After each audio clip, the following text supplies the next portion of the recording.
Olá pessoal, tudo bem? E aí, o que esperar dessa semana que abre hoje, dia 9 de novembro? Bom, esse é o fechamento do Day Futuro na sexta-feira, que nós podemos ver claramente uma reversão da visão do risco, então uma percepção de menos risco. Veja bem, eu não estou dizendo que o risco desapareceu. Eu estou dizendo que ele está sendo menos notado. Esse é o ponto. E uma queda de quase 2,5% no Day Futuro em um único dia, o que é realmente impressionante.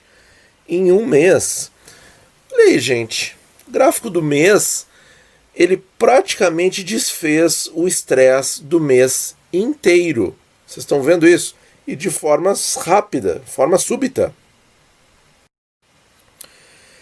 E como a gente já falou em outros vídeos, em outros momentos, quando a gente olha uma curva dessas e movimentos súbitos, a nossa opinião é de não gostar muito, é de ficar com o pé bem atrás quando ocorrem esses movimentos súbitos. Nós vimos esses movimentos súbitos nas primeiras ondas, ou nos primeiros momentos de pânico com a pandemia. Nós vimos uma onda assim quando o ministro da Justiça se tornou demissionário, o ex-ministro, né, se tornou demissionário. Então, e nós estamos vendo essa onda novamente, certo? Então, assim, reações rápidas em qualquer direção que seja, eu acho que deve nos deixar sempre de molho. Né? Então, é uma queda súbita na taxa. Vamos ver 3 meses. Aí, em 3 meses, nós vemos aqui que ele está desfazendo um estresse praticamente do final de setembro para cá, em questão de poucos dias, certo? Nosso objetivo não é fazer nenhuma análise política de nada, mas não tem como não falar da eleição americana. A gente sabe que isso envolve paixões extremas de ambos os lados, na audiência e fora da audiência do canal também, obviamente. Mas o que eu gosto, assim, eu gostei de uma opinião que eu vi na Reuters esses dias, que diz o seguinte, que o mercado está relaxando porque no Senado americano a coisa ficou equilibrada, então os democratas não conseguiriam passar um tarifaço, né? E que o candidato democrata seria uma pessoa mais previsível e sem discursos explosivos e tal, e sem as características do atual presidente norte-americano. Então, pessoal, nós não vamos emitir opinião sobre isso, sobre nada disso, não é o objetivo do canal. Eu vou pedir também que vocês não opinem sobre isso nos comentários, mas encontrar uma explicação para esse relaxamento todo. Então, o mercado, ainda segundo essa matéria, o mercado está topando correr mais risco em países emergentes, por exemplo. E isso explica também a redução do dólar, porque os dólares estão voltando para o Brasil. Porque o mercado agora pode correr mais risco, porque, enfim, essa questão eleitoral americana vai deixar um presidente com um discurso e ações mais previsíveis. Não estou dizendo se isso é bom ou ruim, não estou dizendo nada. Tá?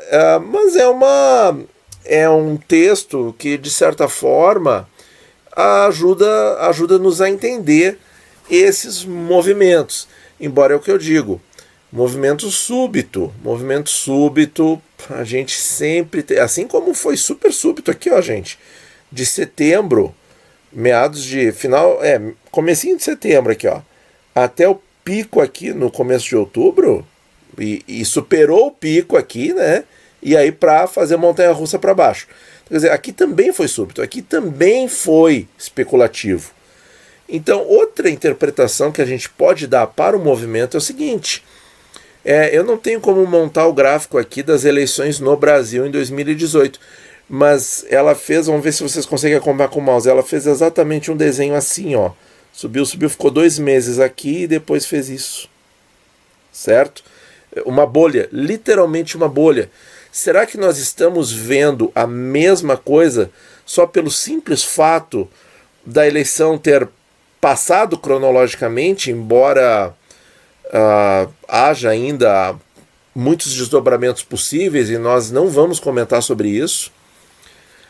Mas é como um de vocês comentou aqui na área dos comentários, eleições sempre fazem muito barulho por nada ou por muito pouco. Não que seja muito pouco mudar o presidente, não é esse o sentido da frase, mas enfim, precisava em primeiro lugar ter havido isso aqui, talvez não, e precisa haver isso agora, talvez sim, para voltar para a realidade, ou seja, formam-se bolhas, os ativos mudam de preço, o mercado fica tenso por nada.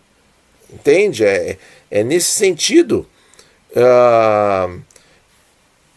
Não sei o que eu posso comentar assim, mas os Estados Unidos não vão deixar de ser Estados Unidos, o Brasil não vai deixar de ser Brasil. É nesse sentido. Os negócios bilaterais não vão deixar de acontecer. É nesse sentido. Então, nesse sentido, cabe muito bem a frase do nosso amigo que escreveu. As eleições fazem um barulho enorme, e quando você vai ver, né, não tem fundamento o barulho.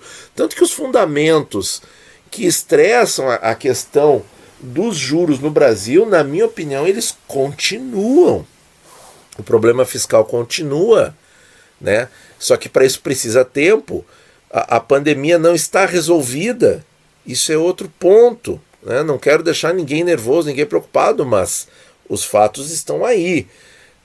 E a questão é a seguinte, a questão de estar tudo meio parado no Congresso quanto às reformas e tal, o que a gente vê? A gente vê assim, que a eleição do Brasil vai ser depois ainda. Né? Vai ser depois, então vai ter o dia 15 de novembro, aí várias capitais vão ter segundo turno, isso aí vai continuar rodando. Aí você vai ter Natal e Ano Novo em seguida, aí em janeiro vai ter recesso, e aí em fevereiro tem Carnaval, e talvez a coisa só volte em março. É um cenário apavorante, para dizer o mínimo. Mas a gente sabe como as coisas funcionam no Brasil, né? Então, pessoal, eu assim tenho vários motivos para estar bem desconfiado com esse otimismo do mercado, certo? E agora vamos comentar sobre as taxas do fechamento na sexta-feira. E eu vou dar uma opinião aqui. A minha opinião é que talvez a queda continue. Mas não quer dizer que as taxas sejam ruins. Não. Para quem pensa no longo prazo, essas taxas aqui são interessantes. A gente está vendo assim, estabilidade na taxa do Tesouro Selic, o que é bom, mas veja, está quase 0,20. Ou seja, essa taxa Selic não quer dizer que o mercado está feliz com ela. O mercado continua insatisfeito, continua achando que a taxa Selic está muito baixa. Mas estabilizou esse nível de descontentamento, digamos assim, em um prêmio de 0,19,5, talvez amanhã fique 0,20 ou 0,18,8, mas enfim, encontrou um ponto de um equilíbrio dinâmico, vamos falar assim. Sobre os pré-fixados, o pré-23 continua acima de 5%, e eu acho que daqui a pouquinho ele cai. Pré-26 talvez daqui a pouco caia do 7, e o pré-31 também vai cair do 7,5. Pelo menos é o que eu vejo essa semana. E nos IPCAs longos, bom, o IPCA 26 está mais longe do 3%, mas carregar uma taxa de 2,8 até o vencimento não é ruim.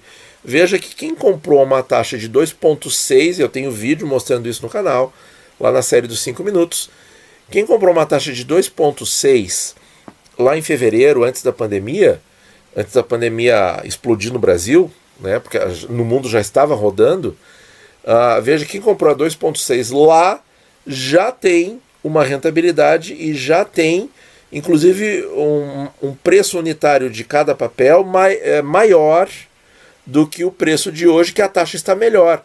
Isso eu fiz no vídeo comparando com a taxa de 3%, comparando com a taxa de 2,8% também.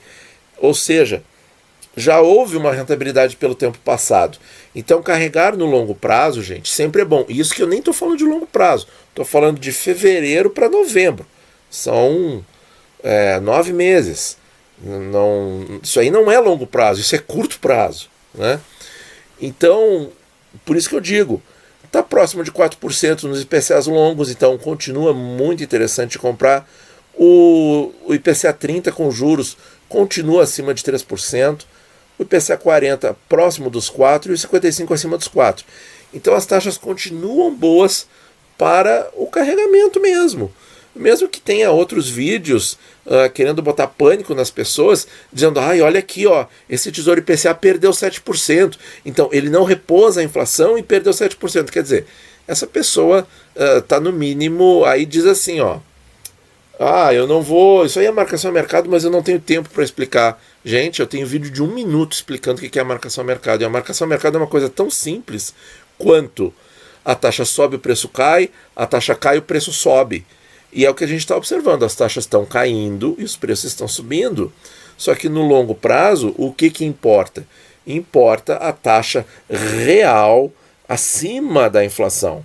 E isso aqui você só vai obter tecnicamente no vencimento. Mas a gente sabe que no longo prazo você obtém isso antes. Certo?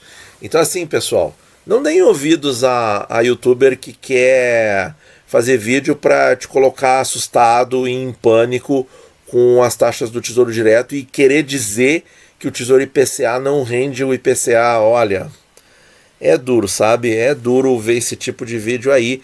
E a gente sabe que esses vídeos têm audiência e são vistos também por vocês que estão aqui no meu canal, né? E é uma pena, mas eu espero que vocês estejam com a informação correta, que é o que eu falo aqui, certo? Carregar esses papéis no longo prazo é ótimo, e as oscilações de curto prazo são oportunidades para entrar. Então, gente, em suma, as taxas estão caindo, eu acho que elas continuarão a cair, acho que o momento não é mais o ideal para entrar, comparado ao que nós tínhamos aqui, e essas taxas podem continuar caindo, o que não impede de entrar para o longo prazo, mas agora vai diminuir um pouco a sua taxa média, então dá uma pensada. Na questão dos fundamentos, eu acredito que existam fatores que podem manter a tensão, e o fator que mais me preocupa dentre todos eles é a questão das reformas paradas no Brasil. Isso me preocupa muito mais do que qualquer outra questão vinda do exterior. E é isso, gente. Quem acha que tem que esperar um pouquinho mais, acho que não está errado também, certo? Agora é aquela coisa, né?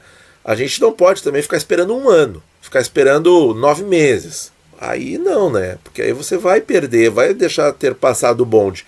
Porque como vocês já me lembraram aqui da boa influência do Buster, né? Nos meus conhecimentos sobre investimentos.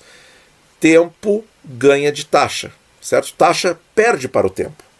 Esse é o conceito, tá?